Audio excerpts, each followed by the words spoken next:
नम्बरी जानु सर कहाँबाट आएको नेपाल सरकार पासपोर्ट बुझाएर आएको सर किन नम्बरी देश छोड्ने निधो गर्यो तिमीहरू जवान विदेश पल्टान भएपछि देशको रक्षा चाहिँ कसले गर्छ नम्बरी नेपाल सरकारको जागिर खाएर आन्दोलनमा आफ्नै भाइहरूको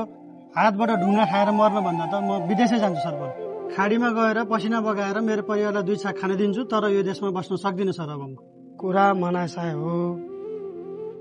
देशमा सधैँ आन्दोलन हुँदैन एकचोटि मनन गर शान्ति पनि ल्याउने युवाहरू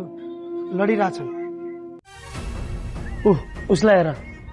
परिवर्तनको नाममा सब थोक घुमाएर बसिरहेछ गाउँमै ओ बिर्खे कता हिँडेको हो यसरी राति राति अब जंगल बस्न थालेको मेजर साहब हिजोको दिन यो निधारमा रातो हँसिया हतौडीको फेटा बानेर शान्तिको लागि परिवर्तनको लागि लडेर हिँड्दा यो खुट्टा गुमाएको छु मैले अब फेरि जंगल बस्दैछु यो आजाद झण्डा बोकेर अब देशको लागि लड्छु यो ज्यान गुमाए पनि मलाई परवाह छैन जय देश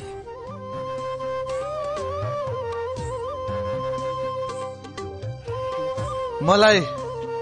तिमी जस्तै युवाको खाँचो छ माया मोहको संसार बिर्सेर आऊ रमाऊ जंगल में से संसार लाग्छु म